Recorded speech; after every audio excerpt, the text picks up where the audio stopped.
Lucha-Masks.com by Pro Wrestling Revolution, bringing you, in partnership with Mask Republic, the Lucha Brothers, as well as Japanese legend Ultimo Dragon.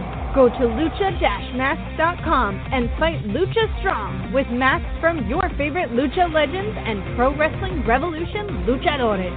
Stay safe in style and represent your favorite luchador. Get yours now at Lucha-Masks.com, powered by Pro Wrestling Revolution.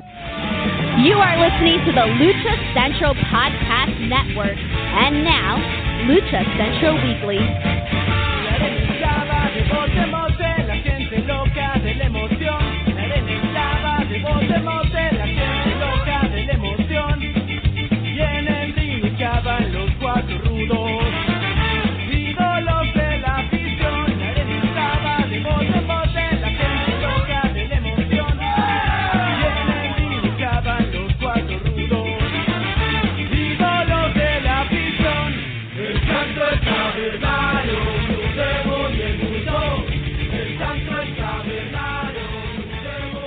Hello and welcome to the Lucha Central Weekly Podcast.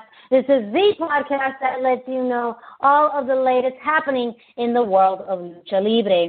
Each week, our team discusses news and events from this past week, covering Mexico-based promotions like AAA and CMLL, as well as top independents, along with luchador-related news from WWE, AEW, MLW, Ring of Honor, Impact Wrestling, and more. The Lucha Central Weekly Podcast is part of the Lucha Central Podcast Network on luchacentral.com. This podcast, along with others from the Lucha Central Podcast Network, are available on luchacentral.com and all major podcast platforms, including iTunes, Spotify, Podbay, Speaker, and iHeartRadio. My name is Miranda Morales. I am one of the co-hosts of the Lucha Central Weekly Podcast, and this is a trio effort. Yes, I not do this alone. I have two wonderful co-hosts that do this with me, so let's bring them in. Our first co-host is the dashing one, Mr. Dusty Murphy. How are you doing? I'm doing great, Miranda. How are you doing? I am doing wonderful. Trying to stay cool in the middle of the in Arizona. So, just trying to stay cool. Yes. But how are things in your neck of the woods? Not bad. We had some really nice weather this week. It's starting to get hot again. But yeah, we had a nice few days for a reprieve there. Felt like fall for a week. Oh, yes. A nice taste of fall I can always appreciate. And our third co-host, certainly last but not least. Who am I talking about? Who? That is Mr. Brendan Barr. Brendan, how's it going? Oh, I'm good. So I have learned by watching recent programming that the best way to be cool is to have your hands in your pockets. So there you go. There's your lesson. Yes. Well, we've known that for a while as well. But, how well you execute it, how well you can actually pull it off, that's the trick. That seems to be the trick, yeah. That seems to be the trick. Speaking of cool things, there was a cool happening this week. Brandon, I know you and I really wanted to mention, maybe embarrass the guy a little bit. But we had a birthday this week. Yeah. Happy birthday, man. Oh, well, thank you very much. I appreciate it. Yes, Mr. Dusty Murphy, the dashing one, having a birthday this week. Happy birthday. Oh, well, thank you. I appreciate it very much. Yeah, thank you. Were you able to do something entertaining, fun, out of the ordinary? Nothing really out of the ordinary. It's kind of the 2020 style. It was very small and just hung out with my family, but it was pretty awesome. We got a coconut cake. Yeah, we had a great time. It was pretty awesome. Yeah. Well, again, congratulations. Another year in the books. Oh, it's always great. I know that now with the current pandemic, birthdays aren't, as quite as big as they used to be, and outings are a little bit more limited. But hey, it's another year, so congratulations. Yeah, at least I lived through it. That's always a plus. That's what it's all about, right? That's what we're celebrating. You made it. You made it. Yes, I think at the end of this year, we're all going to celebrate that we made it through. So that's God knows how, what else is going to happen. We're still in August, and there's still plenty of year left ahead of us. So let's all do ourselves a favor, count our blessings when we get the chance, because now times are rough, but we're all tougher. So we'll all get through this. And this week, going to what we're going to be talking about this week, we have a packed show. And when I mean packed, it is literally packed full of content. We have some of our usual segments and programs talking about everything that's happening in the world of Lucha Libre, to what's happening in Mexico, and big promotions there, to WWE and AEW, even NXT, a very big weekend ahead. Also, we have a very exclusive interview, the first English language interview with AAA Lucha Libre star, internet star at this point, Mr. Iguana. So make sure you stay tuned later on the show for part 1 of our interview with Mr. Iguana. We talked so much. We had such a good time, so much good information that we had to split up the interview into 2 parts. And again, the very first English language interview with Mr. Iguana. So anywhere. Very first English language interview anywhere.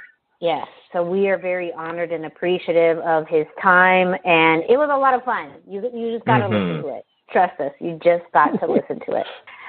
So starting off as we normally do, Brendan sets the tone by taking us through the road back to shows. Heck yeah. All right, so I'm going to go through the same old start here. Mexico City is still orange, but this week we somehow got it allowed to have events with 30% capacity. So we're going to start seeing fans at shows. Not only are we going to see empty arena shows, we're going to see fewer of those, but we're going to start seeing soon a small smattering of fans. I personally am not entirely behind this idea. I said this on Twitter. My heart is really excited because I would love to see wrestling with fans there, and there's nothing quite like the fan reaction of watching wrestling. But at the same time, it just seems like such a crazy idea to just pack people into a building, even at 30%. It's just anyway. Yeah, so. Expect CMLL to do more shows. We will have information on the first set of 4 that they're going to have. It sounds like that means that one of them will have fans. We'll be talking about that later. Expect AAA to be doing shows. Expect more of the indie shows that we've been talking about to be happening. They won't be being shut down, which is something else we'll be talking about later. It's an interesting and exciting time. I hope it's all good excitement. I hope I am worried for no reason. But that's where we are. I think fair. Yeah. Yeah, I think this is any time where you're now allowing any capacity, there's I'm sure a level of hesitation and just a little bit of fear, just bringing people back together. We're starting to see it here in the United States with school. People going back to schools, and a week in, they're starting to close the schools down again. So not identical, but what's happening when you're bringing people together, even in limited capacity, we're seeing that incidents and cases are growing. Yeah, but yeah, and it's the upside again is that we should get some more exciting entertainment and wrestling out of this. So I'm choosing to look at that positive side, and hopefully that means that the Indie Roundup and CMLL and AAA will have a lot more news going forward. I will go over a couple other things. Before this 30% was announced, there was a show in Gomez Palacio that was shut down. The police actually helped tear down the ring and packed everything up, and they sent the wrestlers home and kept the rental chairs in the ring in storage, I believe, so that they couldn't try and sneak in another show when the police left. Wow, yeah. And then to kind of go with the worries, we had there's a story of an event in Arena Neza, where they were working on compliance, and a week ahead of time they had 3 wrestlers test positive, and then they had a kind of less accurate but higher turnaround test on the same day, and 2 more wrestlers tested positive. So total of 5 wrestlers for this event had tested positive. But the upside on this story again is that part of the system is working. Those people did not get allowed to go to the show and expose other people. So hopefully that means that the other luchadors stayed safe and sound, but they did have the event. And then my last little bit on this road to shows here is follow up on another story. Previously we had spoken of Hijo de Dr. Wagner Jr. saying that he had planned to go to Japan. He was still in conversations with them. He has not made a statement on this yet, but NOAH, the organization he was in talks with, have stripped him and Rene Dupree of the tag team championship that they were holding, the GHC tag team championship. So that's kind of an indicator that they're probably looking to go a little more local and not flying people in just yet. Probably particularly not from Mexico or the United States, where we seem to have kind of a bad track record with the COVID. But he hasn't said anything in an interview otherwise that says he's not going. Just so maybe it's just Rene Dupree, and maybe we will see Hijo de Dr. Wagner Jr. in NOAH in another month or so. Still don't know. Yeah, that'd be exciting. Oh, that's an interesting case. If they got stripped of the titles, whether it was one or both of their travel restrictions. So that's and that's the best scenario, right? That's assuming the travel restrictions was the main culprit in their decision. It seems like they haven't announced anywhere as to what the decision making is. I think it's just logically it makes sense, and we've seen it here stateside where they stripped titles away from individuals that they could not be here to defend them. Because it just makes sense to keep especially if they are going to be having shows and needing those titles defended. So it makes sense, but there's still that's a very big question mark. And I mean, also the nature of the business is, even if it's for another reason, they're just going to blame it on travel restrictions because the general public will understand that better than we had a backstage situation or whatever their other reason might have been. So yeah, that's an excellent point. That's going to be seen as a valid excuse for some time now. At least the immediate future going forward. And absolutely. I mean, anytime somebody announces that if they're doing this for the safety of it, they get a free pass from me. I'm not going to go on the internet and complain about anything involving safety. That's exactly it. People will encourage that. And so if it kind of helps a backstage situation, I would be surprised if it's not being used already, Yeah. Oh, I'm sure shows are doing that. That's what I've got for the indie roundup, or not the indie roundup. I'm ahead of myself. For the road to show, they're expect a bunch more stories next week. There was a bunch of things that I was looking at that I didn't have quite enough information on yet, or we didn't have quite enough budgeted time to really go into some of them for detail. So expect to hear a few more things on the road to shows next week. But Justy, or whoever pushes the magic button. Yeah. It's Dusty's voice. I'm going to push the button. So it's a team effort. No, I just sit here and enjoy it.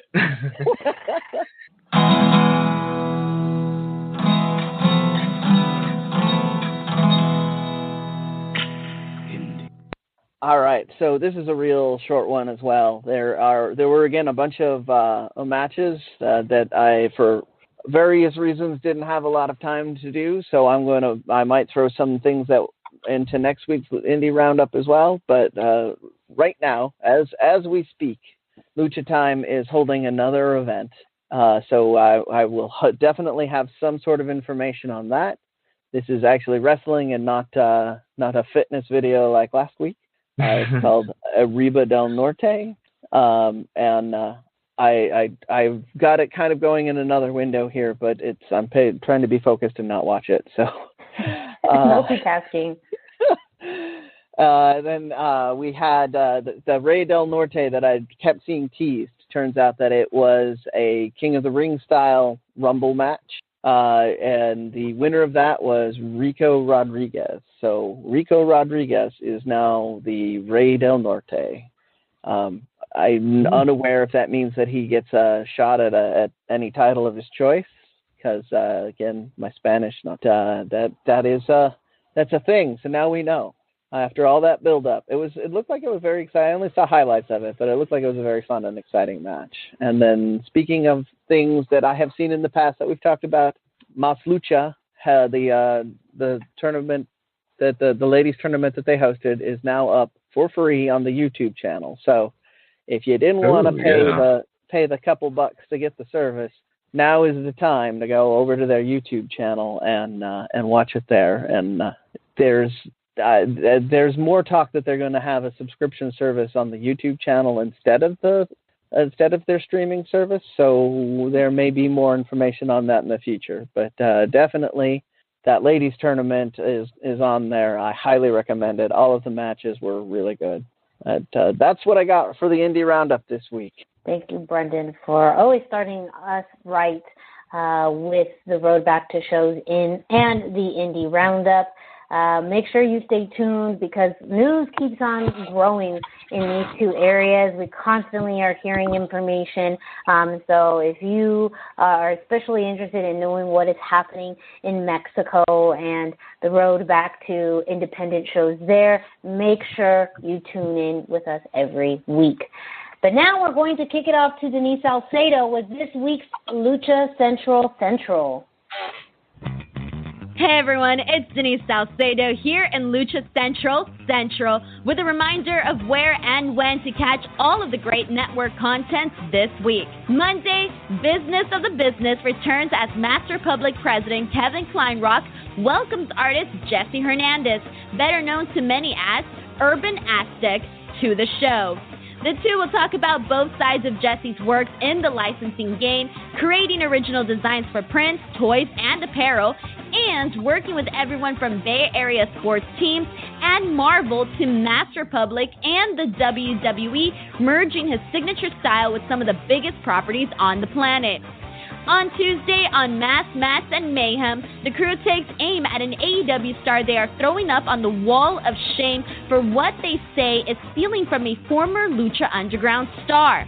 Then they even take aim at Lucha Underground itself, calling Season 1, Episode 15 trash, and debate Tejano's use of the TV series, plus lots more. Check out the premiere video stream Tuesday at 2 p.m. Pacific, 5 p.m. Eastern on the Lucha Central YouTube channel and at luchacentral.com. Then listen to it on your favorite podcast platform every Wednesday. This Tuesday night, live on WrestleBossLive.com, Fabi Chulo is back to talk pro wrestling and MMA.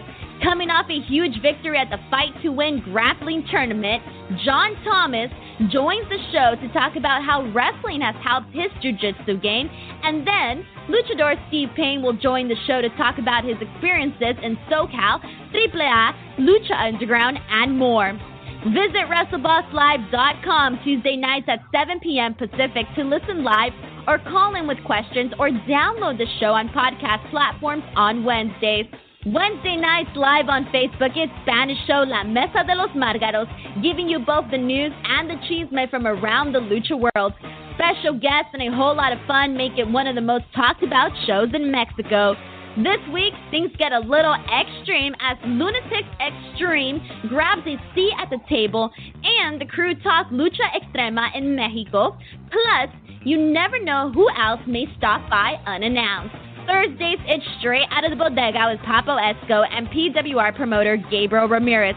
This week, two of the PWR Training Academy's top prospects, Charisma and Gavilan, pull up to the spot to talk about learning the Lucha Libre style, how the pandemic has led to distance learning even for pro wrestlers, and getting things back and running at the academy. The life of a Lucha Libre trainee is not often explored, and even I'm really looking forward to this one. On Friday, it's your double dose of Lucha Central Weekly podcast, one in English y el otro en español. Lucha Central Weekly is where you'll find all the top stories of the week, both inside and out of the ring from Mexico and anywhere luchadores are in action across the globe. This week, both shows update you on the upcoming CMLL pay-per-view and their big annual Aniversario event, along with a look at this coming weekend's WWE NXT Takeover and SummerSlam events, which includes the in-ring debut of El Príncipe Misterio, Dominic.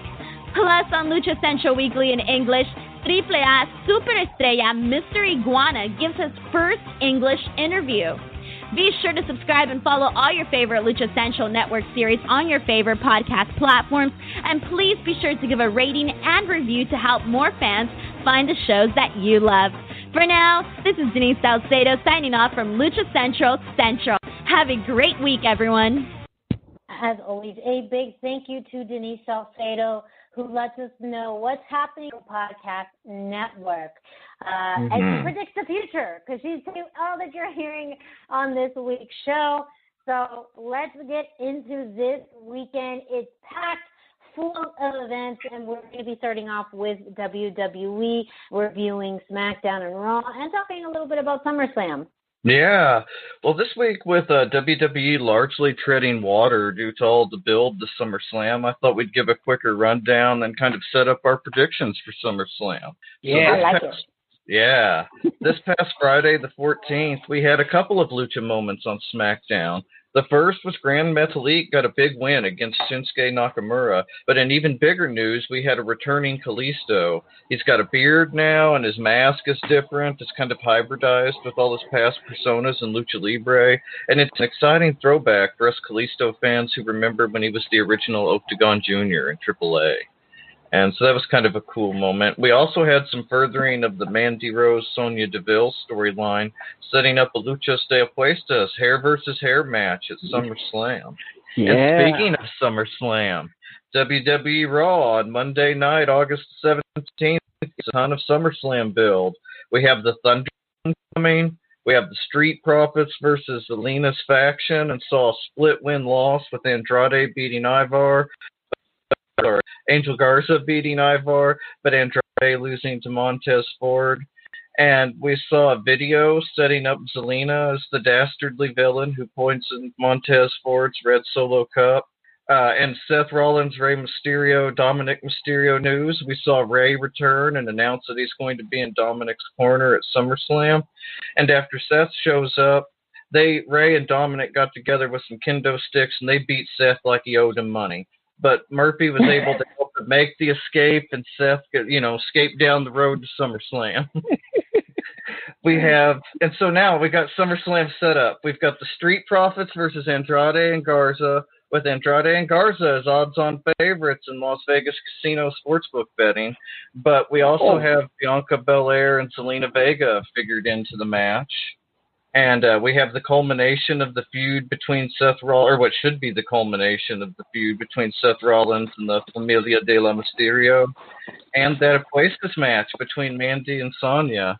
So, Brendan, what are your predictions for SummerSlam? How do you think this is all going to go? What are you most excited about? Well, I'm obviously going to be the most excited this SummerSlam to see that tag team championship match, because the Street Profits are a great matchup for them.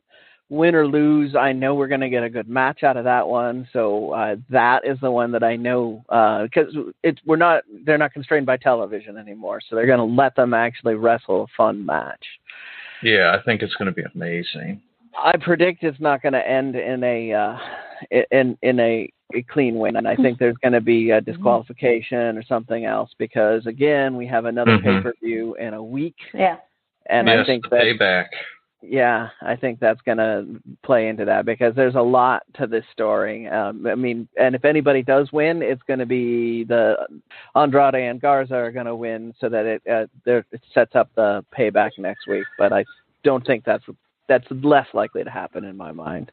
I just don't know who there's left for Street Profits to face if they win. Yeah. Like, they've kind of gone through everybody, so I feel like this is more for the moment. But I can also see where, a dirty finish plays out into Payback, or maybe the Payback leads to the Atomico style match with Bianca Belair and Zelina Vega. That's what I really want. Even if they have to do like the mixed tag team on Facebook Watch, where, men wrestle men and women wrestle women. I did some research on that, and my understanding it's part of their like contract with Mattel Toys that men won't lay hands on the women. That's part of their deal. So that's why they're so pushy about those rules. So, but even if those are the rules, that would be a really entertaining match, and I think it would be a great way to add something special and unique and must-watch to Payback. Absolutely. And we also have the Rey Mysterio-Seth Rollins match, the street fight, announced. Yeah. Miranda, what do you think's going to happen with the street fight? Man, that's a lot. I'm looking forward to this match just because of how the story's moved up over the past few months. This has really pushed Dominic to be more aggressive, more violent, and I hope it kind of culminates here. I mean, we saw how brutally he was attacked a few weeks ago with that kendo stick. I mean, he came prepared this week with multiple kendo sticks. Seth Rollins has personally attacked him and his father for months now. So my hope is that we get to see a side of Dominic that really shows his aggression and his tenacity. I think those are two things that will really draw me into it. And it will be interesting to see Seth Rollins on maybe the other side of a beating. We've seen him now for many years be the up-and-comer, to be the new star. Now he's making a star out of someone. So that's really fascinating. And it's an interesting story for him, too, like in his long-term storyline, that he went from being the up-and-comer to the guy who makes the up-and-comers. Yeah, I'm very interested in how this goes. I'm curious as to how violent it may get. I don't imagine it's going to get too intense like we saw at Extreme Rules, but I'm sure there's going to be moments. And I hope we see that in Dominic's face. I hope we just get glimpses in his face that show his anger towards Seth Rollins. Like that, it will be key for me. He's been very good at that. Like when we were a little down on Ray's mic spots, he was always the kind of the shining spot in that, where he was showing much more emotion. Oh my gosh, and especially as a beginner, like this is only his second storyline. It'll be his first singles match. I think it's brilliant to put him in a street fight match. It kind of highlights any strengths he has, but it hides any weaknesses in the ring, because it's a street fight match. And I'm excited to see. Apparently after this, we're going to get to see Dominic with some Familia Mysterio-style gear and possibly a mask. And Hayashi posted on Instagram that he had made something for Dominic, kind of a cryptic post. And so it's getting exciting. And I've rumors online where that's why Ray's clothes, or his gear rather, and his mask and everything had kind of switched it up a little and were a little more street style, had some influence from Off-White and Supreme and different brands, was that Dominic was kind of introducing that, so that when they spun him off, it would make a little more sense for his character to be his style. And so I thought that was really a cool perspective. A nice touch. And and we also have the Apuestas match, the Sonya Deville and Mandy Rose. I don't see how there's any way Sonya Deville wins this match, but I'm excited for it anyway. It's been quite a while since they've had versus hair match, especially for women in the WWE. It's been a long time. I think Molly Holly was the last one I can remember. That's the last lady I can remember, and the last hair match that I remember was CM Punk. So I'm like, in general, it's been a while. Yeah. Well, I look forward to the corrections. Yeah.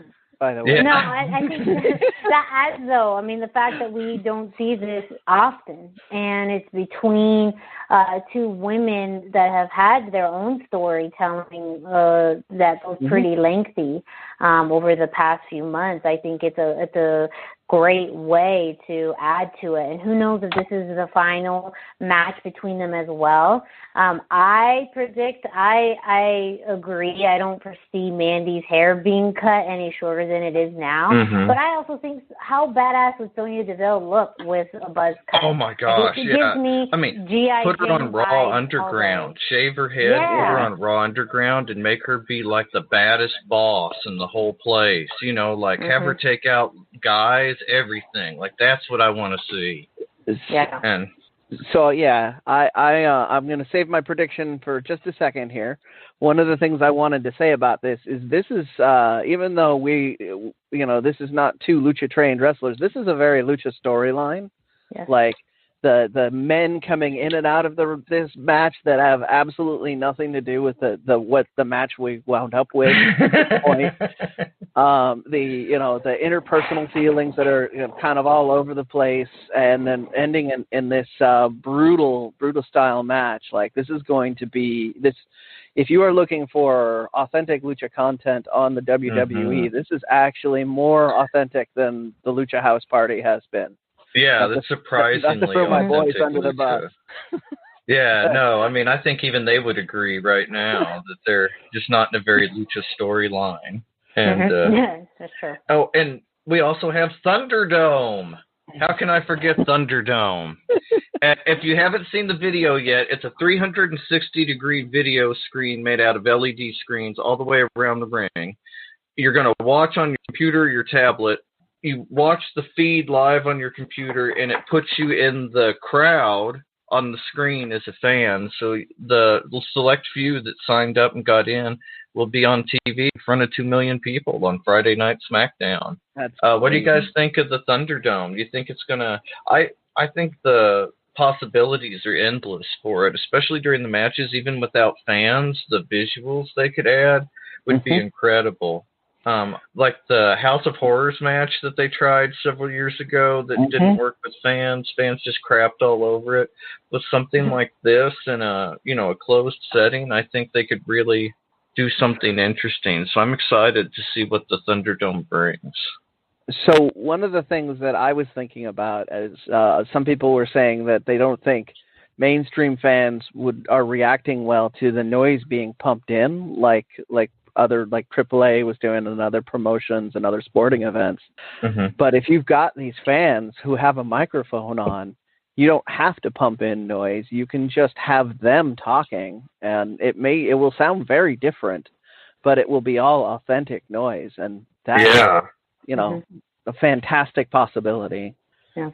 It's still WWE though, so you never know whose mics are going to bring up and down. I mean, it's they're a product. They have product to uphold. But I think the concept is very cool. To have fans come in. I've seen some of the preliminary video or images because they did a test run earlier today, I believe. And so there's some preliminary images up, and that in and of itself is very cool. And it's just it's a way to re-engage with fans. I mean, I'm sure I fans are excited to even be part of this. So it's a great way to re-engage fans, to have that live, noise and feedback back in the weekly shows. And it's something very different than what other companies have even done. There's really there's no way that, say the NBA or NHL could do to the capacity of what WWE is doing. So big kudos to them. Yeah, it's an exciting concept. Apparently, Vince McMahon has been in a much better mood since they signed the deal on this, so maybe that'll help us see some better WWE product too. Oh, that'd be exciting. I'm sorry, I used my outside voice on that. That's your outside voice? I think your outside voice is my inside voice. So. Yeah, so a big weekend ahead with SummerSlam coming on Sunday night. We hope that you all watch. And we're going to be talking about it on next week's edition of the Lucha Central Weekly podcast. So make sure you stay tuned. But also happening this weekend on Saturday, we also have some other big shows happening. Yeah, lots. I mean, we'll get to it in a little bit, but let's do our weekly review of AEW. Yeah, we'll start with Dark. We had a fair amount of lucha action on Dark this week, starting with a great match between the Hybrid 2 and the Initiative. This was a really, really good match with a fair amount of storytelling for both teams. The Hybrid 2 got their win and keep getting better every week as they keep kind of shaking off the rust, and the Initiative got their 10th loss in a row, which has kind of been their story, is that they lose, but they look good when they lose. And Angelico and Jack Evans continued to prove that physics just don't matter to them. And I hope now that they've gotten a couple wins in their pockets, we'll see them on Dynamite, perhaps against the Lucha Bros. That's a match I would love to see on Dynamite. Oh, man, It'd be a real barn burner. And speaking of the Lucha Bros, we got them with Butcher and Blade defeating Private Party in the tag division of SCU. These are 4 incredible tag teams that all work great in whatever match they're in. So you knew going into it that this was going to be a good, solid match. Butcher and Blade already had a better record than Lucha Bros, so I was disappointed to see them getting the win by pinning Christopher Daniels. But I relish any opportunity to see the Lucha Bros, especially in a match as strong as this one. But that win did add story to them, too, because Lucha Bros were clearly unhappy with that and left the ring. So even that moment of why are these guys who don't need this getting the win actually is feeding into the Lucha Bros being possibly bigger and meaner in the tag division. Sorry, keep going. No, that's exactly it. I think they're trying to kind of give us that feeling, and I think they're going to go like Super Rudo. I don't know what it's going to be, but I'm excited to see it. You know, right? We've seen what Pentagon can do when you kind of push him a little, and so I'm excited to see what he does now that he feels pushed. Right. And also on Dark, we had a very quick match between Black Baron and Tony Donati, who lost to Santana and Ortiz, the Proud and Powerful. And they also didn't have a great record. I think they have the same record as the Lucha Bros. I think they're both 7-6. And so it was nice to see them pick up a win. This is the kind of, like quick match that I like to see. Yeah. Usually they kind of milk it out, but it was really short and sweet. They just came in and kicked ass and cleaned house and left, and it was awesome. Yeah, it was really effective, and I like to see them turning around, because we've been talking about they need more wins and they need to move into the tag team picture better. So I like that direction. It's pointing them. Serious, meaner, Proud and Powerful is so good. Like that's what I was excited for. And at the time of our recording now, AEW Dynamite has not yet aired due to delays from the NBA, but it will air on Saturday evening. And they've announced an 8-man tag match between Lucha and Blade, and that should be a blend of Lucha and Brawl and Hard and Pentagon, who does everything. And so it's really exciting to see what will come of that.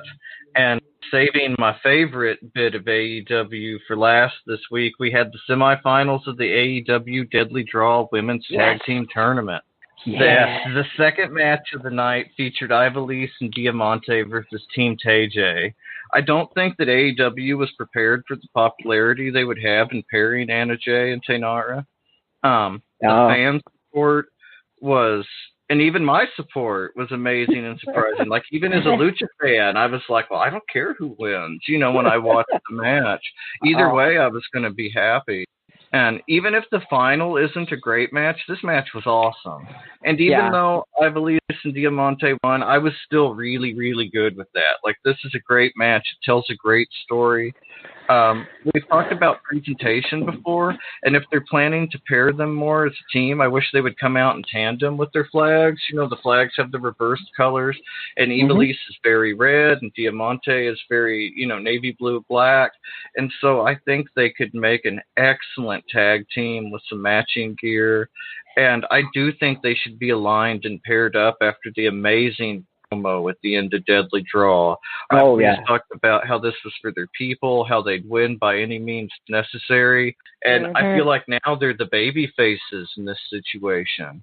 Well, they're absolutely the baby faces because they're going up against the team nobody wants to win. Yeah, exactly. Yeah. and I can appreciate what Brandy's trying to do with her character being kind of the extension of what I guess people think she is, as far as being conceited, being really high on herself. She's really big on her own action figure now. So I like how they're playing up on that, but I absolutely agree that Ivelisse and Diamante are looking like more of the faces because of the fact that they talked about their history just in wrestling. And that's where their aggression comes from. And everything in their careers is leading them to this point. So it gets me really excited to see the finals, but also talking about Anna Jay and Tay Conti. I mean, that was one too where no one expected them to have as good chemistry because they were two very random competitors to be put together. And so I think that's also a good sign that some of these random pairings have gone really well. And I think I've been very much on the Ivelisse Diamante train from day one, but listening to that Anna Jay and Tay Conti match, I thought, okay, I would have been okay if this is where it ended for them. However, now that we're going into the finals, there is only one conclusion that this leads to. If they do not win, we're going to have a problem. I said it last week, I'm saying it today, I'll say it every day. Because I get it. This cup is more of a prop. I don't think it will necessarily. It's not the end of the world, but I think ultimately too, the big thing will be what happens afterward. AEW is still struggling with their women's division, and even then, this is the first time that we're getting hopefully a solid women's match on Dynamite. Now, I think there's still a lot of factors. How much airtime does this get? The quality of the match. A lot of that too will indicate how much consideration the company is putting into their women's division for the future. It's true, and they have a unique platform here where they're not going up. Well, they're kind of going up against competition, but they're not going up against someone else that's on broadcast TV that day. So they have the ability to see legit how many viewers stay for that match. Yeah. And from that perspective, I have to agree with the choice. By putting Brandy and Allie in there against a legit tag team, you have put the best possible story forward, and you've one of the best teams to make the story team look good in there. So if to your point there, if they give it the time, they give it a solid amount of time and let it breathe, I think we could have a match that wins fans over to wanting to watch more of the women's division. I do too. I don't think that they knew just how popular, like we said earlier, that TJ were going to be. But otherwise, that would have been an interesting. The match we got this week would have been an interesting one to let them do that. But because they were meant to be a random team, we got that last week, and that was probably the match of the tournament. Although this next one has to be as good, or it's gonna feel like a step back. Yeah. Yeah. And it will be different because Allie and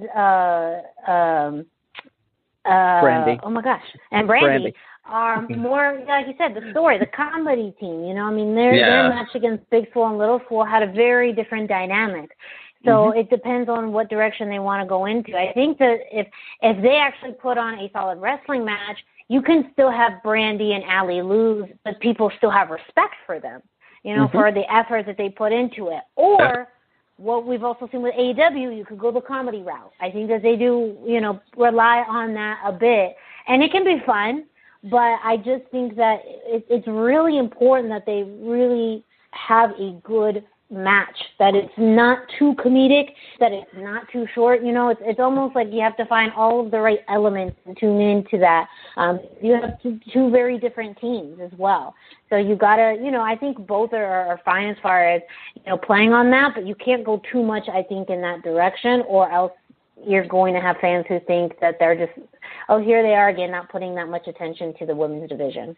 Yeah, no, that's already, people are predisposed to them thinking that. So yeah, you're definitely having that kind of direction already. So to what you were saying and to what I was alluding to, that's why this match, no matter what they do, whether they do it all comedy or they do it a hybrid comedy and brute physicality, it has to be comparable to the match we got this week with the KJ match, or fans are not going to accept this at all.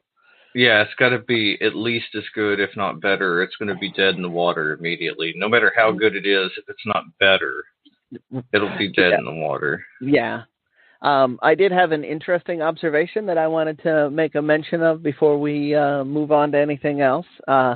When they were hyping up the Ivelisse Diamante team, they mentioned Ivelisse's long record of wrestling. They mentioned other promotions that she worked in, but they did not mention Lucha Underground. I noticed that. I find that very interesting, seeing as ostensibly AEW had some sort of relationship with AAA. So I may be looking into this too deep, but maybe that's an indicator of things not going as smooth in that relationship if they're not willing to mention a AAA product and championship. Yeah, that is interesting. They even mentioned Shimmer, but they didn't mention. Yeah. Didn't mention Lucha Underground. Very interesting, and it's a different commentary team, so who knows? Maybe that could be one reason. But you know, let the conspiracy theories begin. Why not? It's more fun for me to spout the conspiracy theories than to just say that was probably a minor oversight on the research team. No, I mean, hey, you never know. We just got. That's what we do. We report things very objectively. So again, we still have AEW happening on Saturday due to the NBA taking over sometime this week. Today, AEW Dynamite, lots of great things happening there. Yeah. I do also want to throw out some internet rumors or rumblings or just a fan base really growing with Mil Muertes. He's posted on social media. Yeah, he's done a lot of. Want to challenge Cody Rhodes for the TNT Championship. There's photoshops of him wearing the belt on Instagram, on his Instagram. So yeah, he's all in on this one, and I would love to see it. We've seen it before with Warhorse. Enough of an internet rumbling and internet fan base that caught their attention. So who knows? But I think, man, that would be a whole different world with Mil Muertes and Cody Rhodes in a match. Oh man, that'd be so exciting. I'm there for that one for sure. But you know, if they keep feeding the internet darlings to Cody, then we're going to run out of really big matchups to do really fast. So I hope that Mil Muertes gets in there, but I don't want this to get boring and see everybody get run over by Cody either. Yeah. Fair enough. Oh, and there's also rumors about the women's match that Thunder Rosa may show up. Oh, yes. How dare we almost forget that? That's, very important. That was the big one. I mean that's a dream match waiting to happen. You know, I mean, we've seen Thunder Rosa's been vocal on social media about her desire to, when Sheeta first had her own open challenge and said she'd be open to wrestling anyone, Thunder Rosa was one of the very first people who called her out on that. So it would definitely make sense to see her on on Dynamite. I mean, she is still currently the reigning NWA Women's Champion. Yeah. And she's just fantastic and someone who could give Hikaru Shida a fantastic match. So that's another way. Yes. I mean, if they really want to showcase, even though this would really be a one-off, but to have even dream matches in their women's division, that is, I'm sold. If you want to talk about ways to elevate that product, that having Shida in one or two of those dream matches really, really elevates the women's division. Yes. So who knows? I mean, Definitely. that's what's making the road to Saturday very, very interesting. Yeah. Who knew? I believe it's going to be, I don't know what the time frame is, if it's going to be airing around the same time as Takeover. But we could, have our own Saturday Night Wars instead of Wednesday. Yeah, that's pretty what people interesting. are kind of commenting on. But I when I was trying to find out what the timelines looked like today so that I could decide if I was going to go into work or not, I couldn't find that answer quickly. So it looks like Dynamite is going to be going up against the pre-show, the kind of first hour of Takeover, from what I could tell. And I like the idea of the competing entertainment like that because WCW used to do Clash of Champions on cable when WWE would have some of their bigger pay-per-views. And as a kid who couldn't afford pay-per-views, I loved Clash of the Champions. They were so nice. So Saturday Night Dynamite definitely has a Clash of the Champions feel for me. And I like that. Good. Well, speaking of NXT, this week they were unopposed, so we didn't have any Wednesday Night Wars, but we did have another great episode of NXT.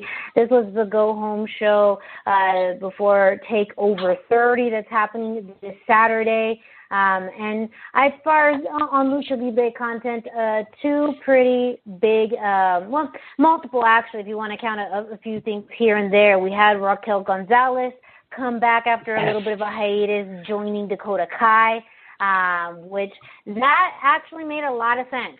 NXT is more subtle in their storytelling, and for someone who really likes storytelling, I can appreciate that because especially, we've noted that, with Raquel Gonzalez's presence, we weren't really sure what that meant for Dakota Kai, and it sounds like it was all intentional to give Io Shirai a false sense of security before heading into Saturday.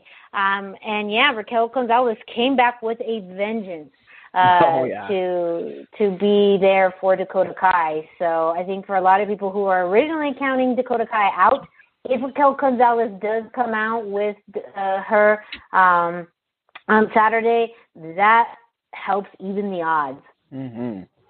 I am excited for that one. Yes. And, of course, we also had a tag match, Mercedes Martinez and Aaliyah versus Shotzi Blackheart and why are things blanking on me this week? Rhea Ripley. So another great women's. I mean, that's the part we talked about. AEW and their challenges in their women's division. That's something that NXT has down flat. So some interesting Lucha Libre content there.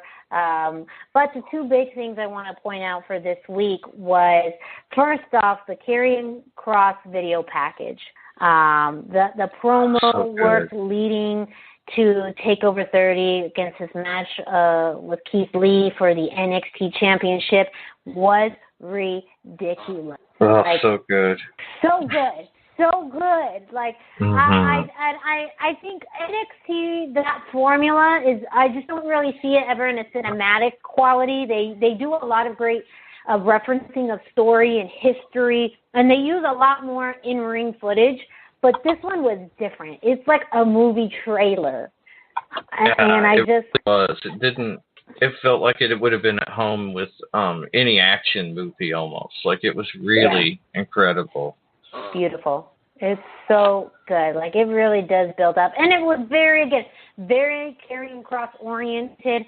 But you also had some really good glimpses of Keith Lee's power. Like, in the ring, he is so versatile. I mean, he is both has great agility and strength and speed, and they highlighted that a bit in the video package, but just Karrion Kross and Scarlett as this dark force, I mean, within NXT is just, it was beautiful. If you have not watched it, not now because we're still doing the show, but later when you're done listening to the show, go on YouTube, find it. It's a work of art. It's really, really good. And I think it's really selling this matchup between him and Keith Lee for Saturday in an amazing way. And I think it's, maybe more of that we see in NXT. Who knows? But especially the way that they've presented Karrion Kross over the past few months, a big kudos to NXT because they really have always utilized their the talent in, more of a traditional format of storytelling. This is the first time you're taking almost a supernatural element in NXT, which we're not used to seeing. And they've pulled it off very, very well. Indeed. Now, Miranda, did you see the kind of controversial advertisements that were happening this week that people are trying to spin as maybe being spoilers? No, that I have not. Okay. Well, there's a picture of Karrion Kross with the NXT Championship belt floating around.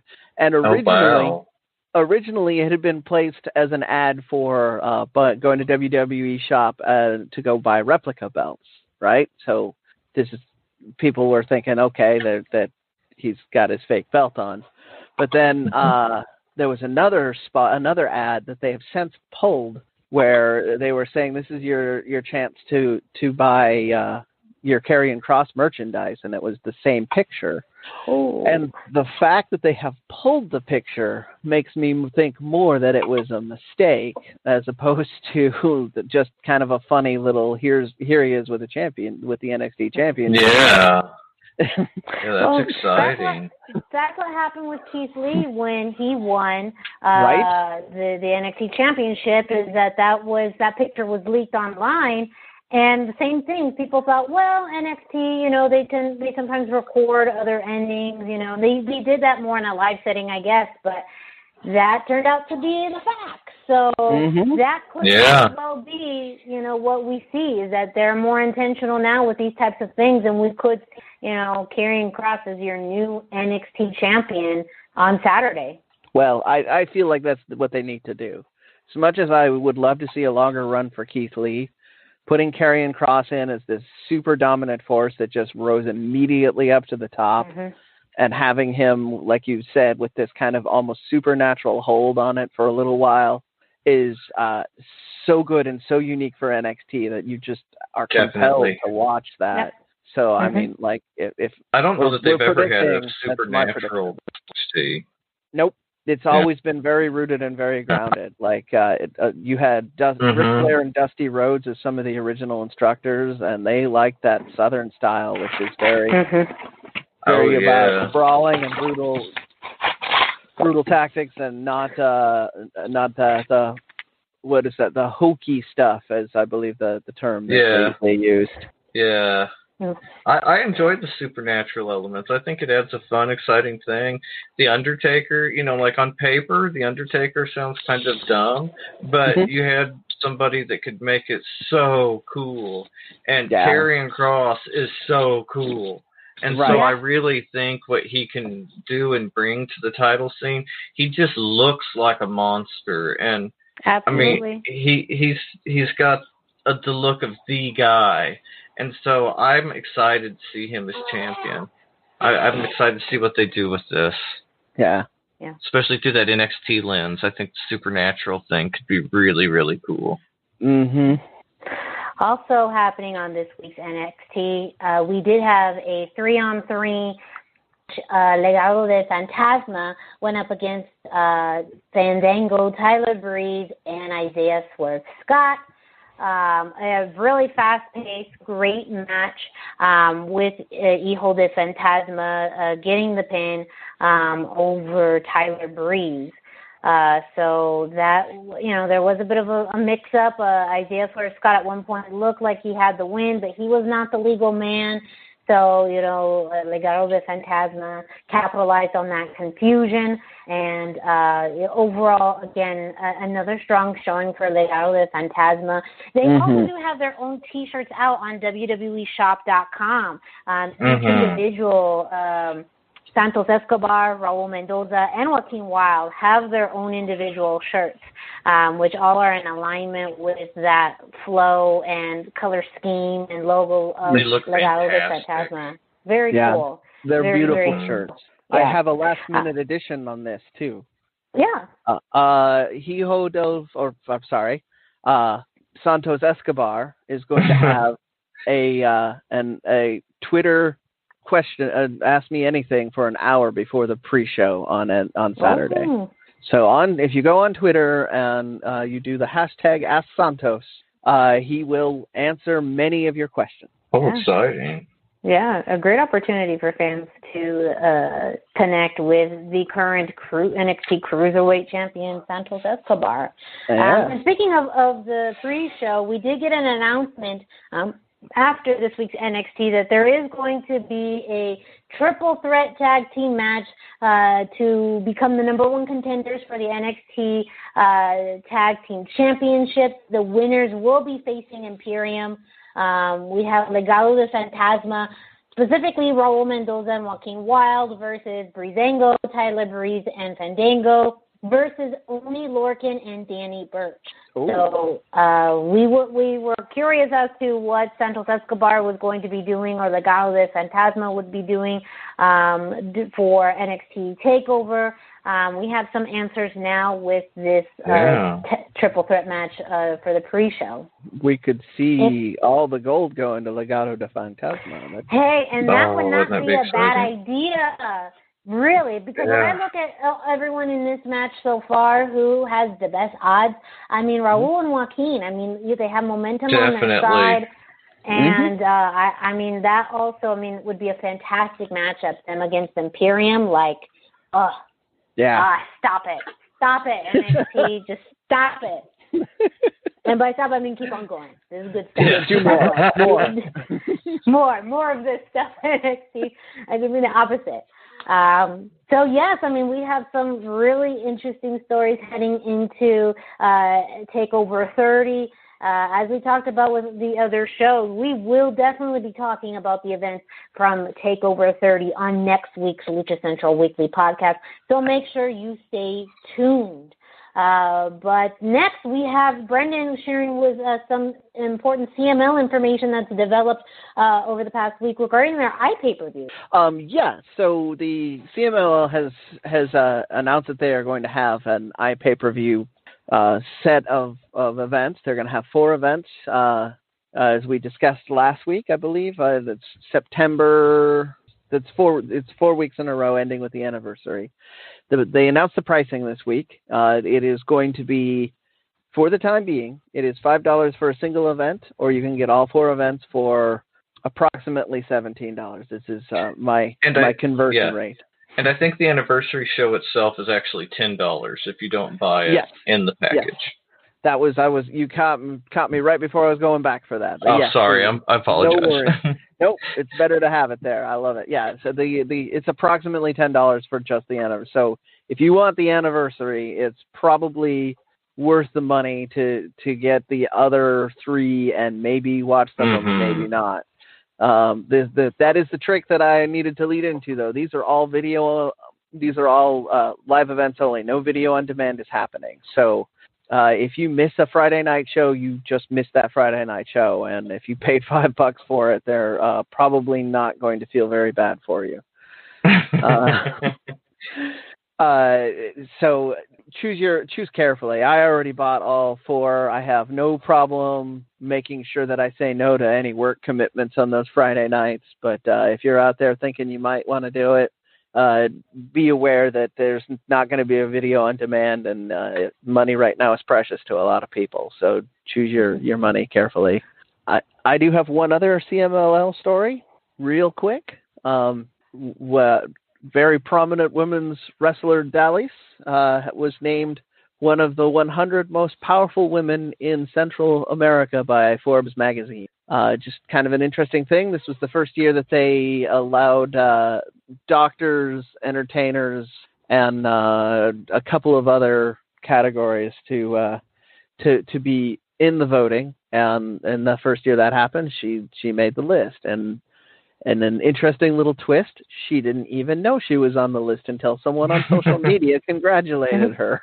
So that was I thought that part of it was especially cute, that she's not she's not Googling herself and she didn't have a press package release for this or anything. She's just like very excited that it happened, especially since Lucha Libre is not very popular in the country she comes from, Panama. Panama. Yeah. Yep. Mm-hmm. You'd all detected my looking for it rapidly on the notes here, but you had it. So she's super excited that she got that, because that's any form of recognition from Panama and that region of Central America is a lot more rare for her. She's a major superstar in Mexico, but who the hell? What, you wrestle for a living? Are you sure? Yes, she was only on her social media. She pointed out she was one of 17 Panamanians listed in that list. So nice. That was one. So that was also a pretty. She's very proud of that. That was on her Instagram. So big congratulations to her. Absolutely. Huge congratulations to her. She's somebody that I have been following for a while, and she's good friends with some people that I know. So good news for her is just good news for like my wrestling family. So congratulations. That's awesome. Yeah, congratulations. Okay. Thank you very much. And now it's time. It's time. We are going into our interview with Don Verde. There's so many other nicknames. I'm going to save some of those for maybe next week's introduction. But he is AAA Super Estrellas, AAA Superstar. Also, some people have seen him on the U.S. independent scene. He's been out on the Mexican independent scene as well. Someone that we are very excited to have the very first English language interview with Mr. Iguana. The Lucha Central Weekly podcast team was able to catch up with him recently, and we were able to, have a really great open conversation interview with him.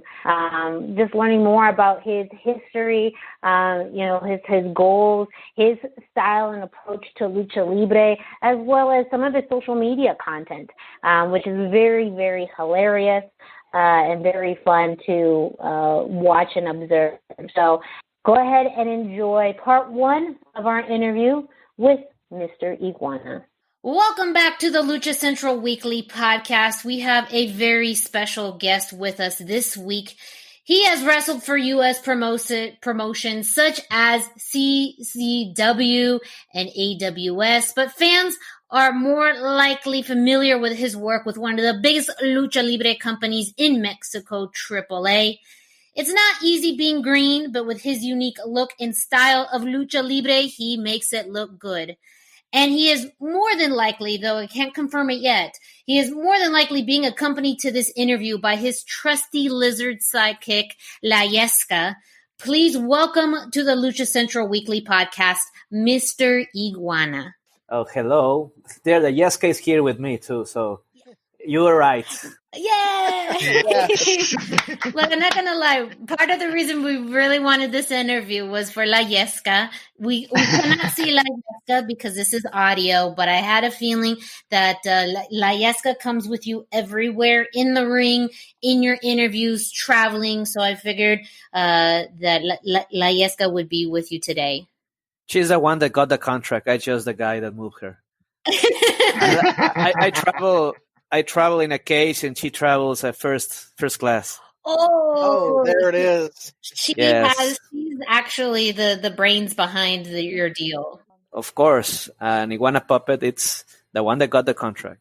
Like Conan says, I'm gonna give the contract to the puppet. You, nah, no me sirve. Look, but but you guys are a deal. You guys are, a team. So of course that's why you guys work so well together. It's one and the other. You can't have La Yesca without Mr. Iguana, and you cannot have Mr. Iguana without La Yesca. You couldn't say it better. Oh.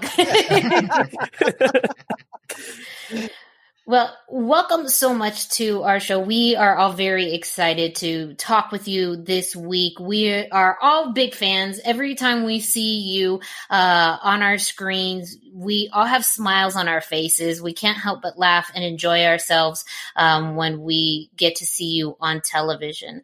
But I want to take kind of a step back first and ask you a little bit more about, your early time in Lucha Libre. And I wanted to ask, what are some of your earliest memories of Lucha Libre? And did any of that influence you to want to become a luchador? Well, my first memories were when I watched AAA since I was a kid with my grandpa. And AAA had this Rey Mysterio Jr. First beginnings as La Lagartija. So, la lizard.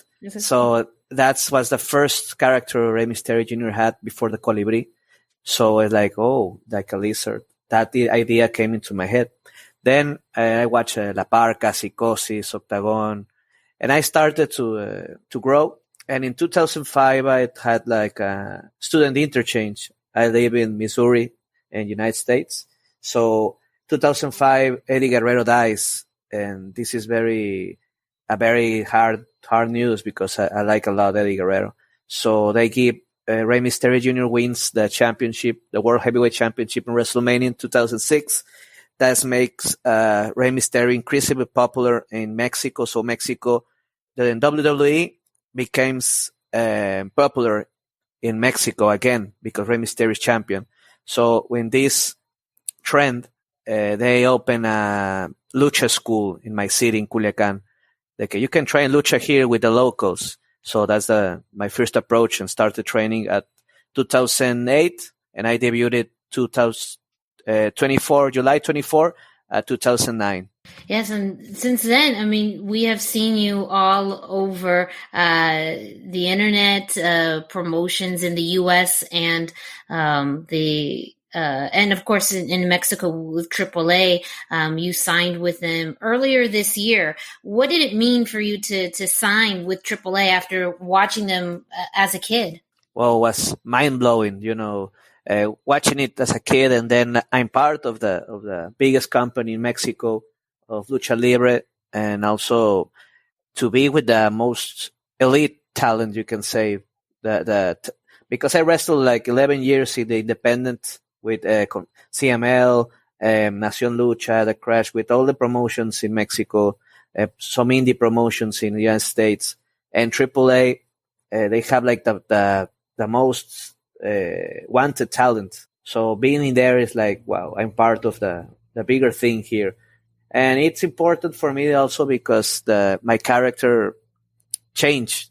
At the time I entered AAA, my character morphed into something else.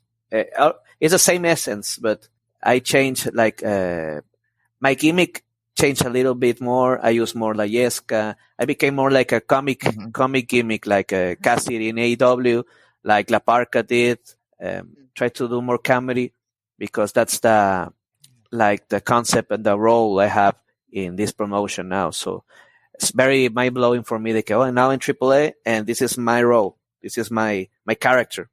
What inspired your moves and your mannerisms? Because you really move, and it's very much like an iguana, and it's so unique to wrestling and lucha libre. Well, the first was the iguanas, because where I live in Culiacan, there's a lot of iguanas, and it's the only animal you can see when they became prey.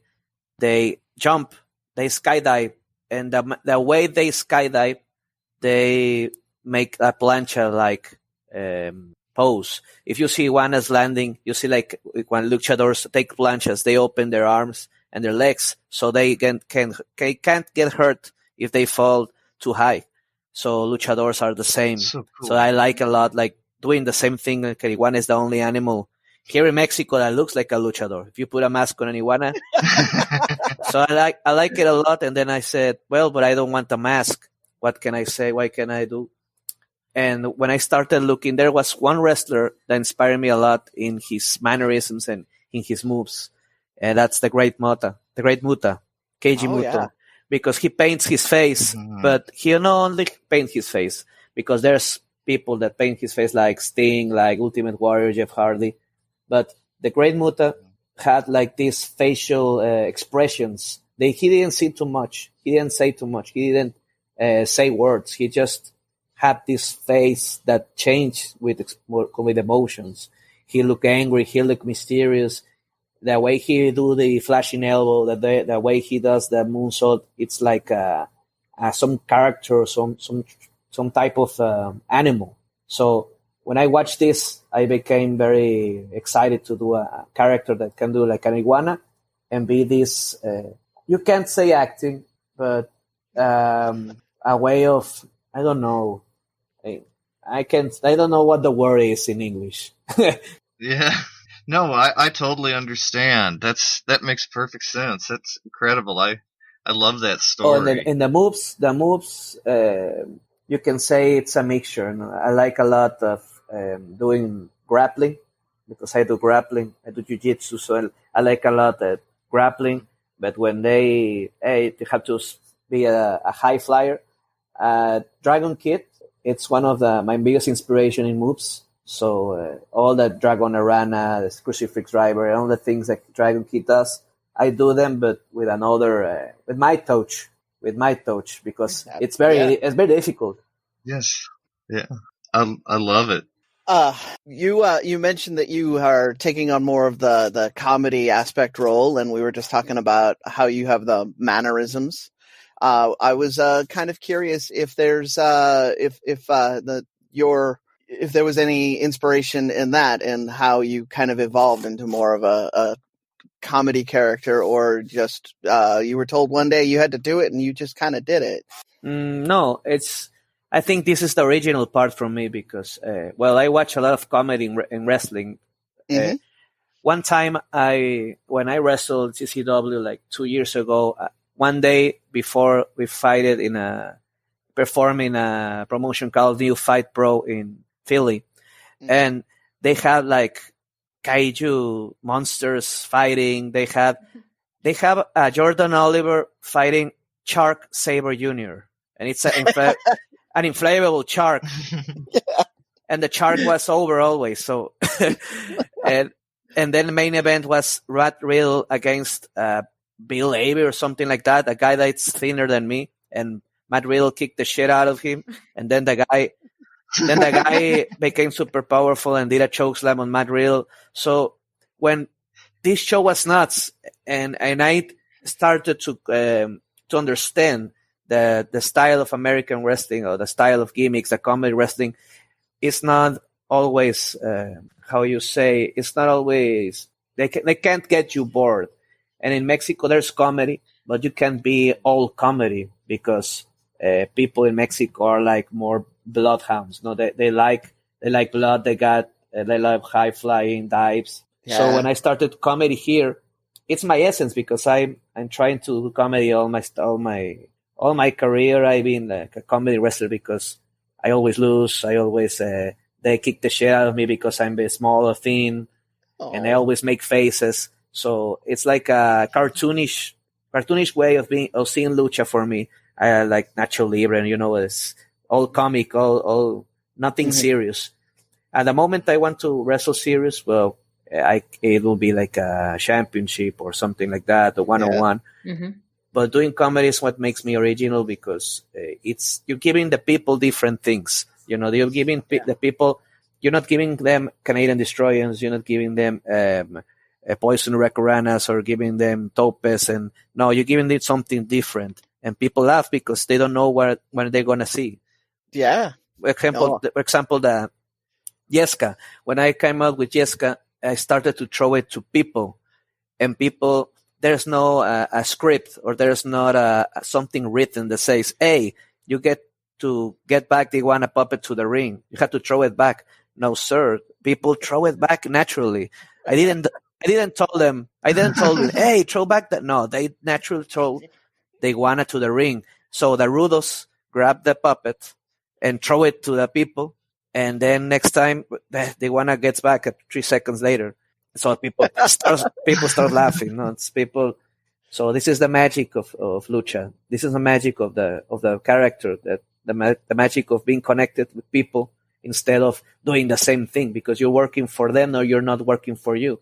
If you're working for you, like, look at me, my character is stronger than everybody. Look at me, I can do a moonsault press with a corkscrew. But people will say, oh, that's cute because there's like 100 Westerners that do the same thing. But they see a guy with the face painted green with an iguana puppet. There's no other like that. And they laugh. True. It's true. Very, very true. Mm-hmm. Well, speaking of your unique look and approach to Lucha Libre, something that I think has gotten a lot of attention as well is your social media presence and how your look and your messaging and your content has just spread throughout social media, especially to say like an American audience like ours. You've gotten a lot of recognition for your work and who you are, especially with promoters. Can you share with us a little bit about your philosophy and strategy behind your social media, and how you've been using that as a tool to help, share your work with others? Well, first of all, I had to say you had to first trust in your work, because there was a time when I only have like local wrestling, no? Like on my state or like in very few local parts, local bookings. So when I started to trust my work, like I always wrestle like in the first or second match, but the people was the one that loved it most. On the like, they always cheer me, and not the same event or the main event. So I say, promoters, I put in my Facebook, if you book me in your show, and you don't like my work, and people don't cheer me, and people don't like my work, I will pay you back my plane, my hotel, and my fee for wrestling. And that bet was taken by a lot of promoters in Facebook, and I never lost the bet. Mm-hmm. Since then, I've never lost the bet. So, I believe that. That's the reason they like start to fly me to Mexico, to Monterrey, to Tijuana. And there was a time when they started to do it. There was a promoter called Riot Wrestling in Monterrey, and there was these guys that love wrestling too, this Rob Viper and Lucha Blog, these guys from Twitter, and they watch me there, and they're like, whoa, they can start to create gossip too. This guy called Mr. Iguana exists. There's a guy that exists. It's called Mr. Iguana and does this. So they start to spread the word, and also in other promotions they start to spread the word. This guy made a bet and never lost. So I started to work with that in my social media presence, like doing videos. I studied communications degree, so I worked in a radio for 10 years. I worked in some kind of television. I did some audio in some local films, so I know exactly how to make video, how to make communication in screen, how to make audios. So I try to do all these things I learned in my degree, in my career, and mix it with Lucha Libre. So there's these platforms like Twitter, like Facebook, Instagram, most recently TikTok, that I don't like that much, but my main audience are kids. Yes. And it's insane how many kids are in TikTok. It's insane. And like I can upload Jessica doing some scrambled eggs and have like 10,000 views. It's insane.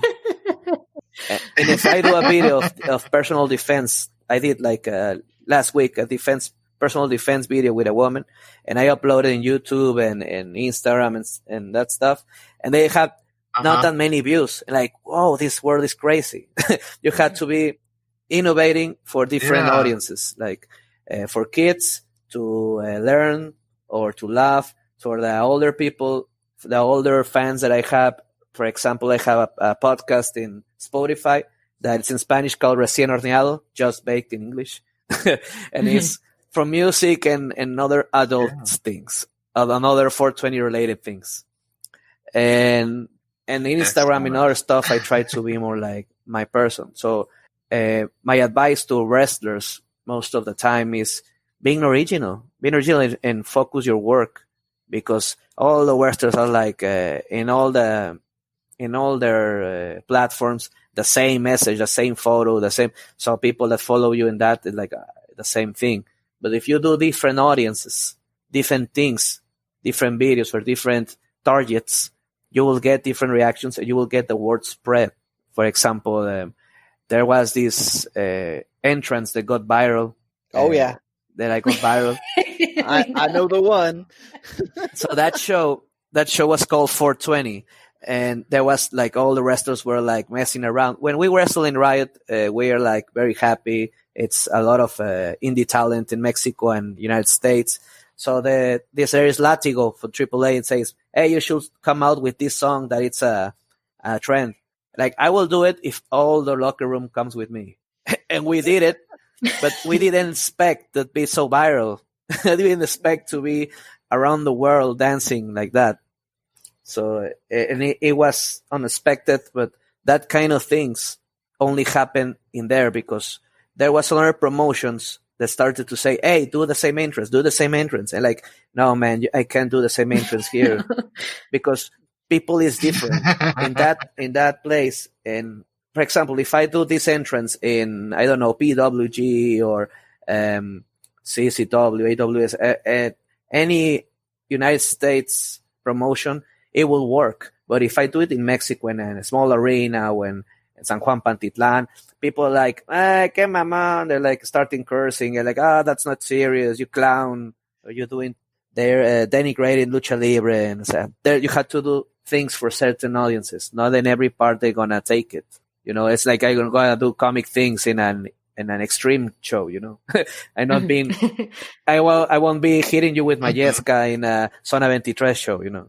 I've actually just saw speaking of more extreme show, I saw your match that you uploaded with Chris Bishop. On your YouTube channel. And I loved that.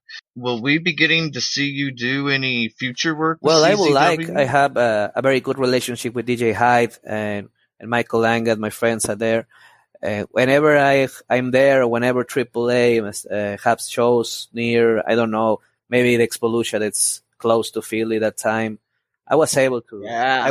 I'm always able, like, yes. if it was my house. CCW is my house there, so I have a good relationship with them. Anytime I'm there, they will book me. But that time was last year before WrestleCon because it was close. CCW Dojo was close to the WrestleCon in New York. So I came to visit, and I love because I had to do a master class with the students, and the next time the CC Dojo show that the students got to train with other guys or wrestle other guys that don't know. Chris Bishop was he has another character that it's a lucha character with a mask. So when he is face, he does this character. When he's heel, he does this Chris Bishop character. So it helped him a lot to learn bass, helped him a lot to understand lucha times, because he was how do you say when you're out of air? Blown up. He was blown up. Yeah. Yes. He even says me in the video, hey, slow that bit down. And like, hey, that's the style. That's the style. fast. But it's true. Because we were doing American wrestling with Andy Brown last year in AWS. It was the same. I was doing only lucha, and he was like, hey, slow down. Slow down. And a day before, he was in PWG, so he was very tired. Oh, I bet. Yeah. We have a phrase for that. We call that lucha cardio because everybody moves super fast in lucha. And it's because in Mexico City the air quality sucks, and it's like a very high place. So being in Mexico City and have cardio in Mexico City is very, very strong. I live here in the north in Sinaloa, so it's by the sea. So I don't have the same altitude as Mexico City. And when I wrestle Mexico City guys, I'm like, blown up. Oh, it's hard. It's hard. It's lucha's a very hard sport to even in the best of conditions there by the ocean in Sinaloa. I'm sure you had to work very hard to keep up that pace. Yes, and not only like doing lucha, also receiving or also screaming. On last April that I wrestled Dr. Wagner, he and me that both we were tired because we weren't having it was the time the pandemic was strong, so we couldn't train the same way as we trained before. So I mean, I don't know if he trained, but I didn't train as hard as I was training when the pandemic wasn't there. So when we were still together, and it was a small match, like 8 minutes or 9 minutes, I felt very quick, but at the end of the match, we were like, oh, dang, you still have it. I said, for being that old, you're fast. Speaking of your match with Dr. Wagner Jr., we saw in April. Who else on the AAA roster do you want to fight next? It will be nice to have a one-on-one match with I would like Abismo Negro Jr. because I think he's very, very talented. He's very talent-based. He just needs the guy, the heel, the face guy that he can move, so he can looks a lot. I would like to challenge Daga too because I would like to have a grappling contest because both we know jiu-jitsu. And it will be interesting if people will say, hey, that lizard knows how to lucha. He actually knows how to grapple. That's amazing. And I would like also a match against Pentagon because he has a very good base. Very good base. I saw the match against Vikingo and like, oh, he still got it too. Yes. That's like my three top: Daga, Pentagon, and Abismo Negro Jr. Also, Villano Tercero Jr., it's a very, very good wrestler. I think he's very underrated. He should be having more time in screen because it's amazing that guy how he likes to die. And he doesn't. Yeah, he don't die. So I like that idea a lot because I like to die a lot too, but I don't die too. So we both will give a mutual suicide in a match, but it will be cool. Yeah, it would be very cool. Yes. And that does it for part one of our interview with Mr. Iguana. If you'd like to learn more about him or follow him on social media, you can find him on Instagram at Mr. Iguana. He is Mr. Iguana on Twitter and on Facebook. And you can also check out his website, pongaseverde.com. That is PONGASEVERDE. Pongaseverde.com. And we will have part two of this interview next week. So you're absolutely going to have to stay tuned. It's so good. Mm-hmm. So good. And just a quick thank you to Mr. Iguana again for having such a great time with us. I hope we'll talk with him again. Yes, I hope we do too. He was a wonderful interview. All right, so it's time. If you're listening to this and you haven't visited luchacentral.com, it's time to do it. luchacentral.com is the online home for Lucha Libre where you can get all of the top news in English and in Spanish. Find the best curated video content and original content not seen anywhere else. Find when Lucha Libre events would be happening in your area. Find photo galleries from top photographers covering Lucha Libre around the world. A place to have your voices heard from weekly polls to annual awards, seen and read by top executives and all of the major Lucha Libre promotions across the globe. And on top of all of this, it's free. Lucha Libre, or luchacentral.com. Your centralized place for all things Lucha Libre. All right, and next we have a fan favorite segment. Dusty's going to take us down the road to this week in Lucha Libre history. You can't remember when, well now you can say, it's time for this week in Lucha Libre. That's right. Now it's time for This Week in Lucha Libre History. Be sure to check in at luchacentral.com every single day for This Day in Lucha Libre by Pep Carrera for information, birth dates, anniversaries, match histories, and amazing videos all about Lucha Libre. luchacentral.com, your centralized place for all things Lucha Libre. This week I chose August the 17th, 1990, when Los Thundercats won the Mexican National Trios Championships after beating Los Arqueros del Espacio in 2 out of 3 falls on an EMLL Super Viernes show. This was actually their only run as champions during their entire Trios reign, or run as Trios, so it's definitely a match worth checking out. I have a deep and unabiding love of all things Thundercats, and I can still remember when I found out as a teenager that there had been a Thundercats Lucha Trios team. That excitement still carried into watching this match. I heard them announce the 2 refs. There were 2 referees in the match, but it never made sense to me why there were 2 referees in the match. But it was a great match. It was a lot more mat-based and technical style than a lot of current fans might expect from Lucha Libre, and especially from a team called Los Thundercats. But it was like a brutal ballet, and you have to see it to fully enjoy it. Please do yourself a favor and check this match out. And if you're anything like me, apologize to your spouse, because after you see this, you're going to be contacting your mask maker to get some of those Thundercats masks. They're amazing. What did you pick this week, Brendan? So I was kind of waffling a little bit on this, so I'm going to give a shout out to 2009 Alex Kozlov winning the AAA Cruiserweight Championship. I want to get that out there. That was an excellent choice, but in honor of Legado de Fantasma having a potentially really big weekend, I didn't know for sure if we were going to see a Cruiserweight title match when I made this choice. This week I chose 2014, where Hijo del Fantasma won the Lucha Libre AAA World Cruiserweight Championship in a 10-way elimination match. This happened at Triple Mania in Arena Ciudad de Mexico.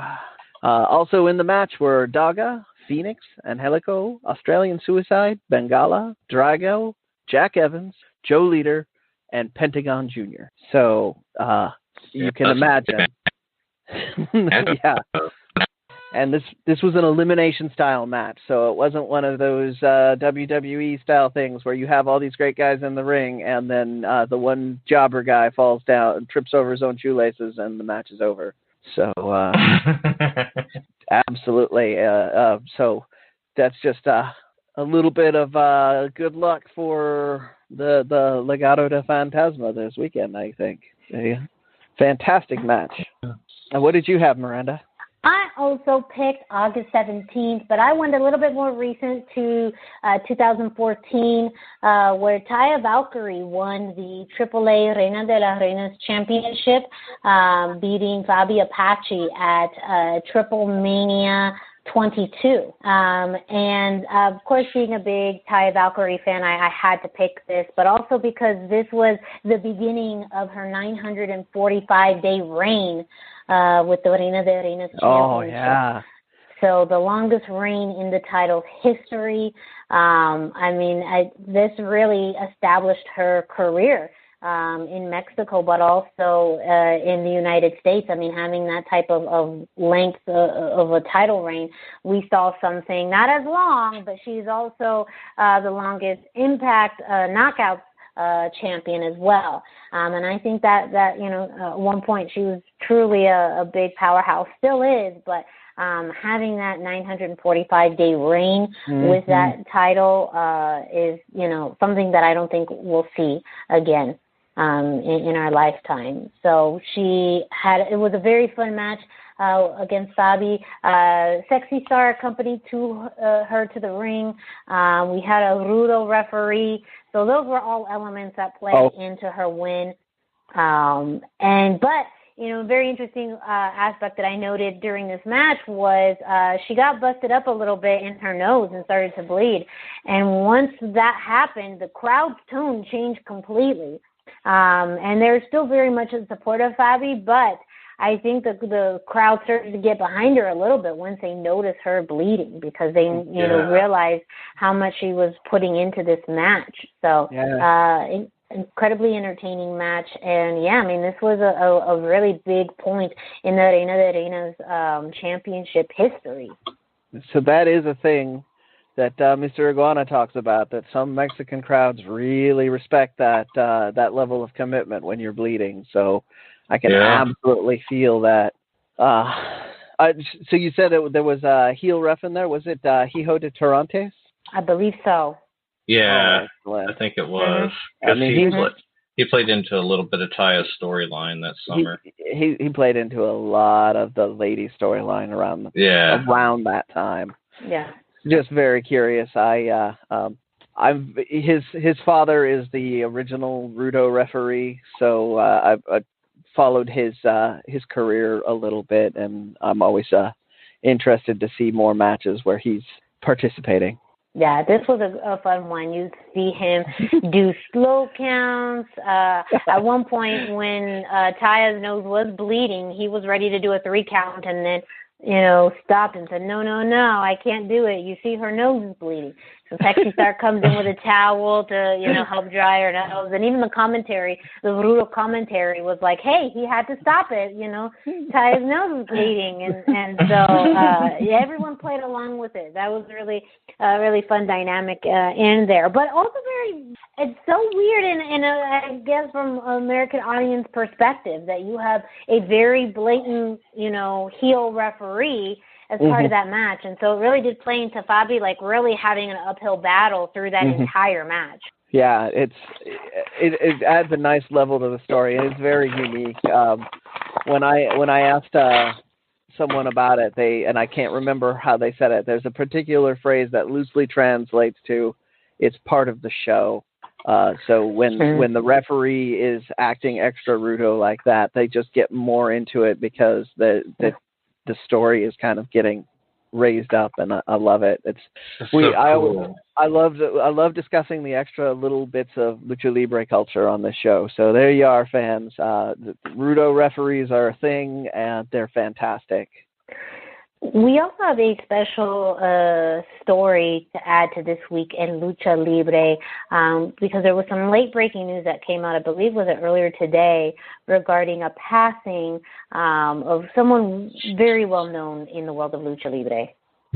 Dusty, Brendan? Oh, I wasn't sure if we were going to play a thing first, so I was... Sorry. No, that's okay. It's kind of on the spot. But we had so much to cover this week. But I know as we were all talking, we really wanted to make sure we acknowledged the passing. Yes. Mucha crema. Mucha Crema, the very famous Lucha Libre announcer. Many people on social media were making mention of this as well. Everybody had something positive to say. The Mucha Crema name comes from kind of a cultural reference to over the top and it's too much. I believe the story that I had relayed to me that it's related to like too much, like extra sour cream on an already good on the top. Yeah. Yes. He's. Oh, that okay? That story. I have to credit that. Okay. Like when you think of like the last 20 or 25 years of SMLL, he's the voice you think of. Like he's that voice. I mean, he's the Lucha Libre, you think of him with that. Yeah, exactly. And like when you do a Lucha Libre announcer, it's him that you're impersonating. Yes. And I mean, he's the guy. He's absolutely the guy. To the point on that I found when we were looking for clips of that, he was given his own little studio to do at these entrances, like so. Kevin with Mass Republic compared it to Michael Buffer, who's in the middle of the ring. He is in his own little room with his sound equipment, and he filled that room with the commentary. Yes, I have so much, and I'm sorry, folks. I was pawing through videos. I have so many good memories of him announcing. Yes. Senor Gaitan. It's a shame to know that I'm not going to get to hear another new one. I do need to give credit to Conan for the sour cream reference. That was when I found that was on the Keeping It 100 podcast. It was relayed to me by another listener, but I don't want Conan to come after us for using his stories. And this is, an important moment in Lucha Libre history. I imagine, years from now, this may come up as an important moment or day of recognition. Absolutely. That he was, what people emulate and hear when they think of Lucha Libre and the over-the-top emotions and expressions and even just the style and suit and everything that he did. So well put together, but also just very entertaining and over the top. So us here at the Lucha Central Weekly podcast would like to send our condolences to his friends, his family, and everyone who cared about him. And just a big thank you to him for all the years of entertainment that he brought to all of us fans. And now we have a quick commercial from one of our partners, thechairshot.com. Why should you visit thechairshot.com? Thechairshot.com is your home for hard-hitting reviews, news, opinion, and analysis with attitude. Why? Because you're smarter than the average fan. Thechairshot.com. Always your head. In the last part of this week's show, we do have a few more topics to share. One of them was this past Tuesday on Impact Wrestling on Access TV. We had night one of Emergence, which is a 2-week event with some very interesting matches. The very first match that came up for the night was a triple threat match for the X Division Championship. We had TJP versus Rohit Raju versus champion Chris Bay. This is a awesome match. TJP totally shined in this match. We've been seeing TJP as part of a tag team with Fallah Bahh for quite a while, and this is really the first time we've been able to see him in the ring really doing his thing in quite a while. So I would say the highlight of this match is TJP. If you haven't watched it, I highly recommend it. It's very, very fun. However, the surprise of the night, and maybe even the century for some people, was the result of this match. Rohit Raju pulling one over and pinning Chris Bay to become the new X Division champion. No. Yeah, that's so surprising. I'm still in denial on this one. I know. Chris Bay was my guy. Yes. We didn't have the reign of Bay for a while. It wasn't the Bay division for that long. So we have the reign of Raju. I don't know.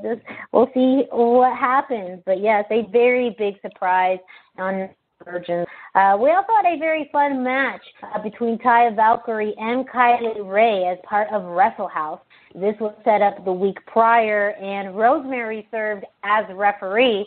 A very fun lucha note to this. At the beginning of the match, Kylie Ray put out her hand to shake for Taya Valkyrie, and she, looked at it and said, "No, I wrestle in Mexico," and she just slapped the hand out of the way. So she had some of her lucha influence in that match. Entertaining match again. I mean, we talk about Rudo referees. Rosemary is an alliance with Taya Valkyrie, so there were some shenanigans. However, Rosemary reluctantly had to call the 1, 2, 3 as Kylie Ray pinned Taya Valkyrie. So we have now, Kylie continuing her streak, still number 1 contenders for the Knockout Championship, and a loss for Taya. But it was within the realm of Wrestle House, so I don't even know how this counts or doesn't count, to be honest. Don't know. Just makes Wrestle House even more magical. It's truly a magical place. You really don't know what you're going to get there. Something that we are getting for night 2 next week of Emergence, we did have Willie Mack being interviewed about his good friend. Why are people's names escaping me this week? Oh, I can't. Oh my gosh, his good friend Willie Mack, who got beat up a few weeks ago, his leg. Rich Swann. There we go. Rich Swann. So Willie Mack was being interviewed about his good friend Rich Swann. Willie was in a match the week prior with Eric Young, who was responsible for Rich's injuries after he's come back. And Brian Myers took over, took Jimmy Jacobs, who was doing the interview, pulled it away from Willie Mack, and took over the interview to talk about himself. Well, Willie Mack did not take to that kindly, which does not surprise me because Willie Mack is not the type of man you mess with, and attacked Brian Myers. So officially announced for next week, we have Willie Mack versus Brian Myers, formerly known as Kurt Hawkins. So this will be very interesting. I know I haven't seen very much of Kurt Hawkins in the ring in quite a while. He had a really good match against Eddie Edwards last week, which was the longest match I've ever seen him in. And we know Willie Mack can have a good match with anybody. So I mean, I think it's. I'm excited to see it. I'm willing to give it a try. Yeah. So Willie Mack, we do have him on night 2 of Emergence. That'll be good. And that, Impact Wrestling is have some. He was talking about comedy and companies, can not too much. Those things. It is very not comedy segment, and even everything that they do with the characters in that segment, are within this.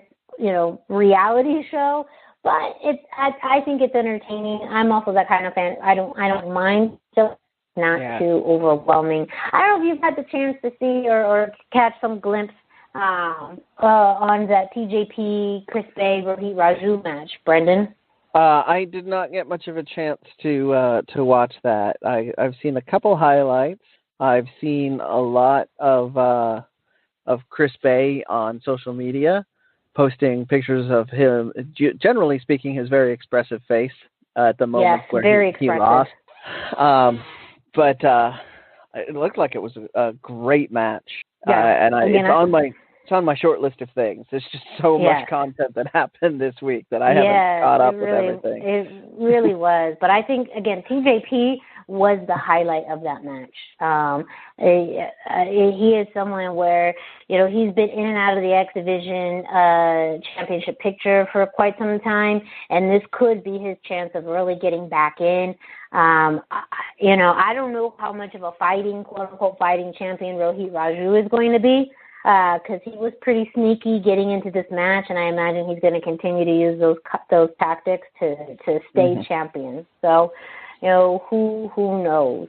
But make sure to check out night 2 of Emergence with Impact Wrestling on Access TV next week if you want to see Willie Mack lay the smackdown on Brian Myers. At least that's my prediction. And we'll be talking about that even if that's not exactly how it plays out. Yeah, we're going to be talking about. So our final story of the night is one that we've been talking about for the past few weeks. It's actually the Design a Mask contest by lucha-mask.com and luchacentral.com. Over the past few weeks, we've been telling our listeners about the ways to enter and to vote. And this week, can you let us know more about the... I'm sorry, you cut out just a little bit there. Were you asking me on that one?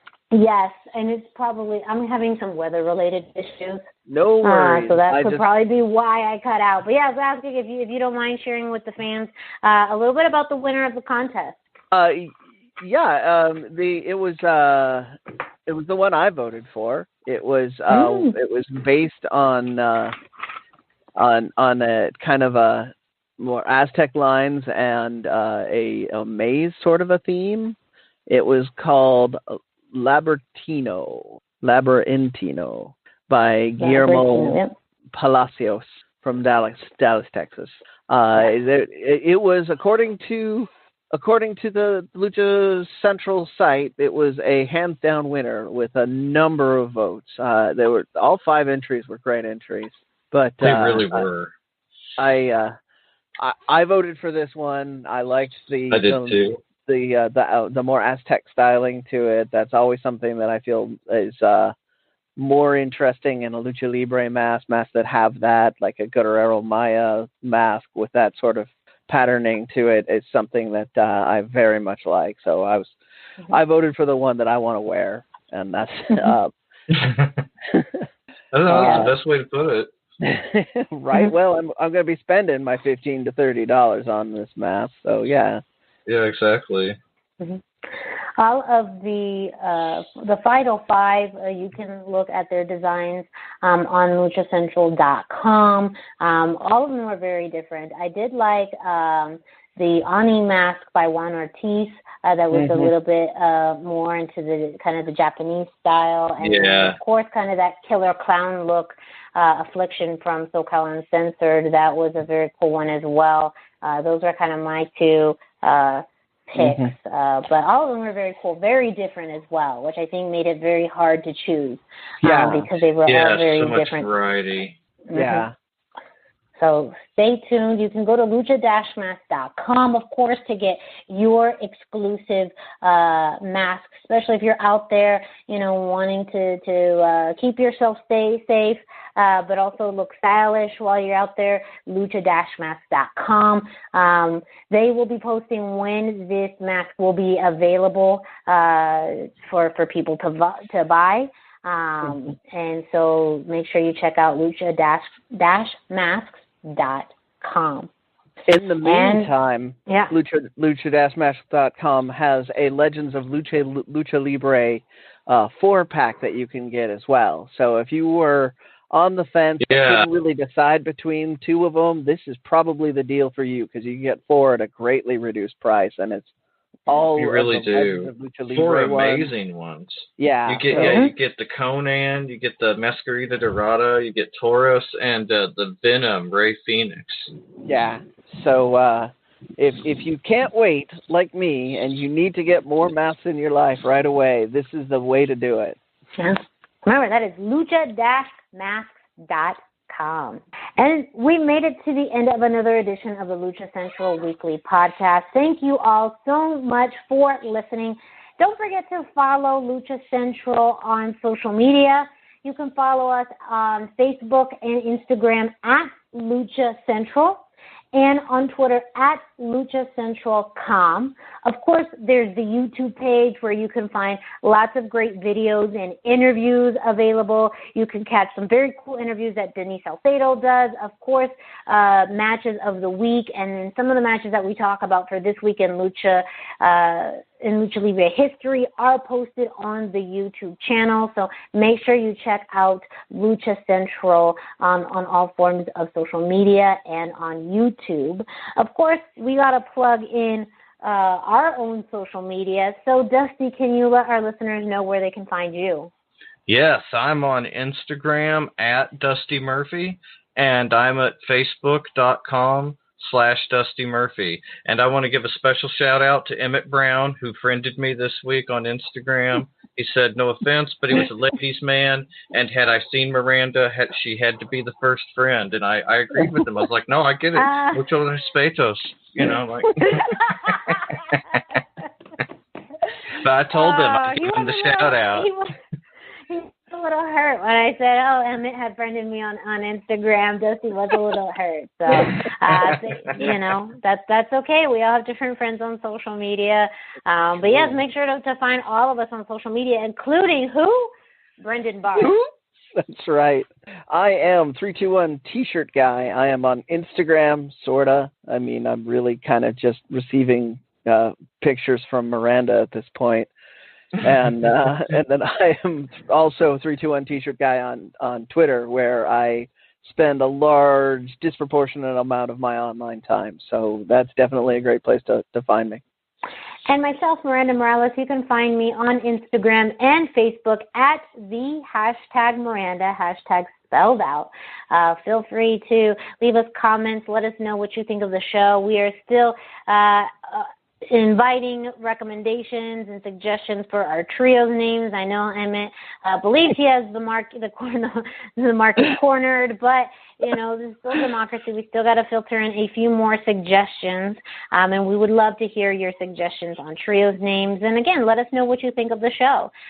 This show is available on luchacentral.com and also different podcast streaming platforms. So make sure you rate, subscribe, and leave us a comment. Let us know how we're doing. Let us know what you think of the show. We do this every week, so we might as well get your feedback and to let us know ways that we can make this show better for all of you. But, man, this was a packed week, and we're going to have so much more to talk about next week. Don't forget, part 2 of our interview with Mr. Iguana will be happening this week. So if you enjoyed part 1, you're definitely going to want to listen into part 2. For Dusty Murphy and Brendan Barr, I'm Miranda Morales.